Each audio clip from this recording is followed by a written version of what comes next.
पहला चैप्टर ही मेरा वास्तविक संख्या है, ठीक है, जिसको हम लोग इंग्लिश में रियल नंबर कहते हैं। तो सबसे पहले हम लोग क्या है, रियल नंबर के बारे में जान लेते हैं।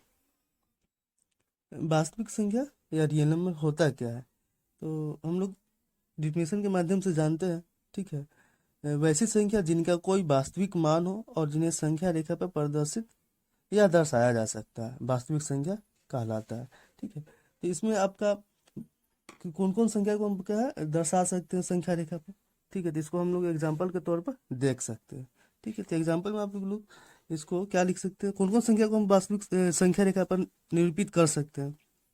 तो मेरा एग्जाम्पल में आपका 1 हो जाएगा, 1 को हम संख्या रेखा पर क्या है निरूपित कर सकते हैं। 1 हो जाएगा आपका, 5 हो जाएगा, कोई भी संख्या जो आपका 1 2 3 4 5 6 7 etc बहुत सारी संख्या को क्या है हम, चाहे √3 है, √10 है, ठीक है, ये सब संख्या हो गया आपका, √2 हो गया, 2 हो गया, 10 हो गया, ये सब जितनी भी संख्या है, ठीक है, आपके पास जितना जो भी संख्या के बारे में हम लोग जानते हैं सब संख्या को क्या है हम लोग संख्या रेखा पे हम लोग निरूपित कर सकते हैं या प्रदर्शित कर सकते हैं। वो उसी संख्या को हम लोग क्या कहते हैं, वास्तविक संख्या कहते हैं, ठीक है। तो इसमें वास्तविक संख्या के बाद हमको इसमें एक प्रमेय को पढ़ना है कक्षा 10th में, जिसको हम लोग कहते हैं इक्वलिट विभाजन प्रमेय। तो मेरा इक्वलिट विभाजन प्रमेय होता क्या है, यहाँ पे देख सकते हैं, इक्वलिट विभाजन प्रमेय है आपका। तो इक्वलिट विभाजन प्रमेय में दो धनात्मक पूर्णांक ए और बी दिए रहने पर ऐसी अद्वितीय पूर्ण संख्या क्यू और आर विद्यमान है कि ए बराबर बी क्यू प्लस आर होता है, जहाँ क्यू क्या है, जीरो क्या है मेरा, जीरो से मेरा आर बड़ा है या बराबर होना चाहिए, और फिर आर से मेरा क्या है बी का मान बड़ा होना चाहिए। आर इसको हमको क्या कहते हैं, रिमाइंडर कहते हैं, और बी फोर मेरा क्या होता है, डिविजन होता है या भाजक, इसको हम इंग्लिश में पढ़ते हैं, इस चैप्टर में पढ़ेंगे, ठीक है। चलिए तो हम लोग देखते हैं इक्वलिट विभाजन प्रमेय होता क्या है। इक्वलिट विभाजन प्रमेय मेरा होता क्या है, ठीक है। इक्वलिट विभाजन प्रमेय मेरा ए बराबर बी क्यू प्लस आर होता है, ठीक है, जहाँ क्या होता है मेरा, जीरो लेस देन या इक्वल टू बी, ठीक है। अब फिर मेरा क्या होगा, नहीं बी नहीं होगा, यहाँ पे आर होता है, sorry, R less than B होता है, ठीक है। तो यहाँ पे क्या होता है, जीरो मेरे क्या है आर से क्या है छोटा होना चाहिए या बराबर होना चाहिए, ठीक है। और फिर यहाँ पे क्या है बी क्या होना चाहिए, आर से मेरे क्या होना चाहिए बड़ा होना चाहिए, इसका ही फॉर्म होता है, ठीक है। अब यहाँ पे आप लोग सोचते हो ए बराबर बी क्यू प्लस आर तो हम लिख दिए, ठीक है, ये होता क्या है, ठीक है। तो सबसे पहले इसमें आप डिवाइड जानते होइएगा, भाग, जो आप लोग ये पिछले छोटे क्लास में पढ़े होइएगा, ठीक है। तो इसमें मेरा ए को हम लोग क्या कहते हैं, भाज कहते हैं, इसको हम लोग भाज कहते हैं, इंग्लिश में इसको हम लोग डिविडेंड कहते हैं,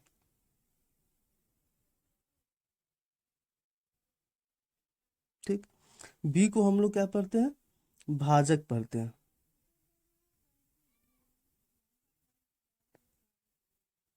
ठीक है। इंग्लिश में इसको हम लोग डिविजर बोलते हैं। क्यू को हम लोग भागफल पढ़ते हैं इसमें,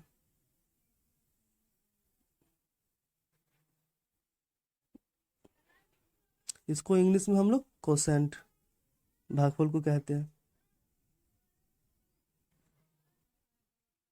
आर फोर आप लोग जानते ही होइएगा क्या होता है, रिमाइंडर होता है, ठीक, या इसको हम शेषफल भी पढ़ते हैं हिंदी में,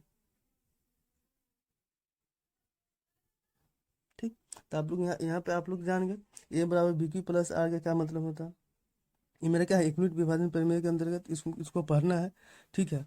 ए बराबर बी क्यू प्लस आर, जहाँ ए इक्वल टू ए को हम क्या पढ़ते हैं इसमें भाजक पढ़ते हैं या डिफिडेंट पढ़ते हैं। बी फॉर मेरा क्या होता है, भाजक होता है या डिविजन होता है। क्यू फॉर मेरा क्या होता है, क्वोशंट होता है या भागफल होता है। आर फॉर रिमाइंडर होता है या शेषफल होता है। इक्वलिट विभाजन प्रमेय का प्रयोग हम मेनली क्या करते हैं, एचसीएफ ज्ञात करने के लिए करते हैं, ठीक है। तब इससे इससे जो भी प्रश्न बनेगा उसको हम लोग सॉल्व करते हैं। तो मेरा प्रश्न एक पहला दे रखा है, प्रश्न वाले 1.1 का प्रश्न संख्या 1, निम्नलिखित संख्याओं का एचसीएफ ज्ञात करने के लिए यूक्लिड विभाजन एल्गोरिथ्म का प्रयोग करना है इसमें, ठीक है। चलिए तो इसको हम लोग क्या करते हैं, सॉल्व करते हैं। इसमें आपका दो संख्या दे रखा है, ठीक है। ए 135 और दूसरा मेरा क्या है 225 है। तो मेरा इसमें एक छोटा बड़ा संख्या देख लेंगे, ठीक है। तो मेरा क्या है 225 मेरा बड़ा है, तो यहाँ पे लिख लेते हैं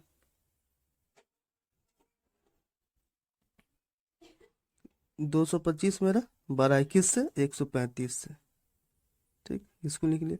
अब इसमें जो बड़ी संख्या होता है उसको हम ए मान लेते हैं, ठीक है।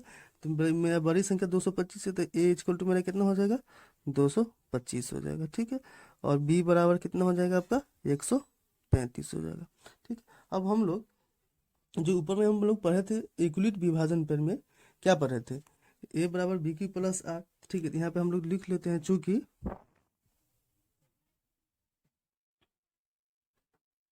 यूक्लिड विभाजन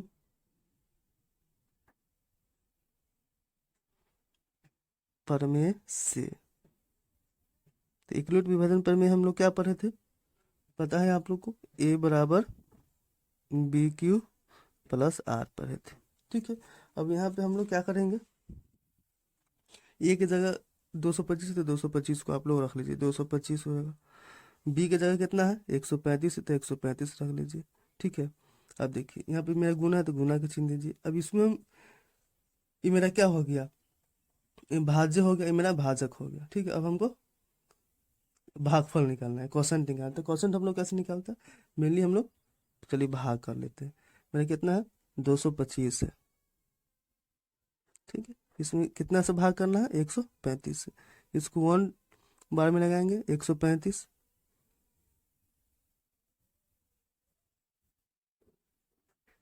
कितना आएगा 0 9, मेरा कट गया जी। तो मेरा क्या आ गया, मेरा रिमाइंडर कितना आ गया 90 आ गया। क्वेश्चन मेरा क्या आ गया 1 आ गया। तो इसको हम कितना 1 बार में लगाएंगे, जब 1 बार में लगाते हैं तो मेरा रिमाइंडर कितना बचता है 19 बचता है, ठीक है। ये आपका हो गया। अब फिर हम देखेंगे इस दोनों में मेरा 12 कौन है, 135 12 है तो 135 को पहले लिख लीजिए, ठीक है। उसके बाद मेरा कितना आएगा 19, ठीक है। फिर इसका इसका भी हम लोग निकाल लेते हैं, ठीक है। तो 135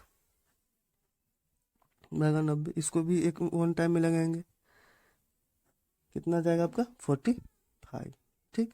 तो इसको यहाँ क्वेश्चन की जगह कितना हो जाएगा मेरा 1 है तो 1 रख लीजिए, और रिमाइंडर कितना आपका आ गया 45, तो 45 यहाँ पे आप इसको लिख लीजिए, ठीक है।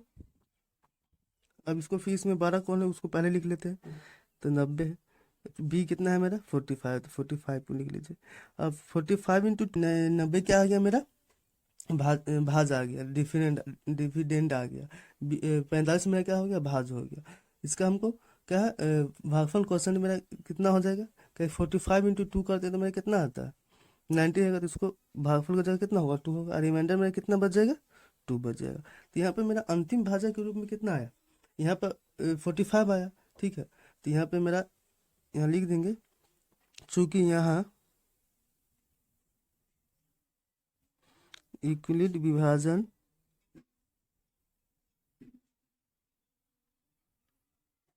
प्रक्रिया समाप्त हो गई। आपका यहाँ पे अंतिम भाजक के रूप में कितना आ गया 45, अंतिम अंतिम भाजक 45 है। अतः एचसीएफ आपका कितना निकल के आ गया 45, एक का एक हम लोग बना चुके। अब हम लोग क्वेश्चन नंबर 2 का बनाते हैं, ठीक है। तो मेरा वी मेरा दे रखा है 196 और 38,202, ठीक है। इसमें भी हम क्या है जो मेरा बड़ा है उसको हम ए मान लेंगे और जो छोटा है उसको हम बी मान लेंगे, ठीक है। तो यहाँ पे हम इसको क्या लिख सकते हैं, मेरा 38,202 है, ये मेरा बड़ा है किससे 196 से, ठीक है। हम लोग जानते क्या है यूक्लिड विभाजन प्रमेय से, यहाँ पे लिख लेंगे यूक्लिड विभाजन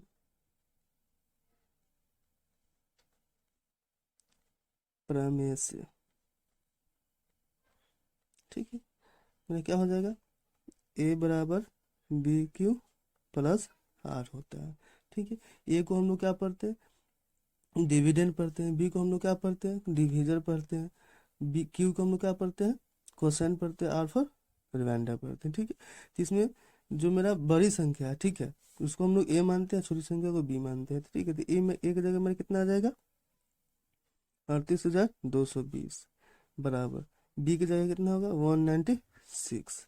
अब मेरा क्यू है, क्यू को हम लोग क्या पढ़ते हैं, मेरा कोसेंट होता है, भागफल होता है। तो यहाँ पे हम लोग चलिए भाग कर लेते हैं। 196 में हमको कितना से करना है, 38,220 से। ठीक, सबसे इसको 1 बार में लगाएंगे, कितना होगा, 196 आएगा। जब इसको हम लोग घटाएंगे तो कितना आ जाएगा आपका, 6 आ जाएगा यहाँ पे। ठीक है, 8 आ जाएगा और यहाँ पे 1 आएगा घटाएंगे तो।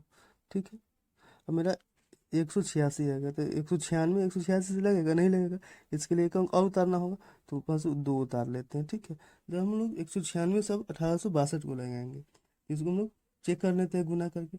196 में 9 से गुना करते हैं तो मेरा आता है 1764। ठीक है, तो 196 को 9 से मतलब लगाएंगे तो कितना आएगा, 1764 आता है। अब इसको आप घटा लीजिए, कितना आ जाएगा, 12 में से 4 गया 8 आ जाएगा, यहाँ पे 5 बजे 15, 15 से 6 को घटाएंगे कितना आ जाएगा, 9 आ जाएगा। यहाँ पे आपका कितना आ जाएगा, 7, तो 7 पे 0 आ गया। ठीक है, अभी आपका 0 आ गया। अब मेरा कितना 0 है तो 0 उतार लीजिए। अब 196 को हम 5 से लगाते हैं, ठीक है, तो मेरा आता है 980, जो पूरा पूरा कर जाता है। तो मेरा यहाँ पे क्वेश्चन के जगह कितना लिखाएगा, इंटू 195 लिखाएगा। ठीक है, जब 196 को हम 195 से गुना करते हैं तो मेरा रिमाइंडर क्या बचता है, 0 बचता है, जो यहाँ पे हम लोग भाग किए हैं तो आप लोग देखें। तो यहाँ पे मेरा अंतिम भाज्य के रूप में कितना आ गया, 196। तो यहाँ पे लिख सकते हैं, अतः HCF इक्वल टू 196, क्योंकि मेरा क्या है, अंतिम भाज्य के रूप में क्या है, 196 है। ठीक है, अब हम लोग क्वेश्चन नंबर 1 का सी को बनाएंगे। चलिए तो हम लोग सी को बनाते हैं। तो 1 का सी मेरा प्रश्न है,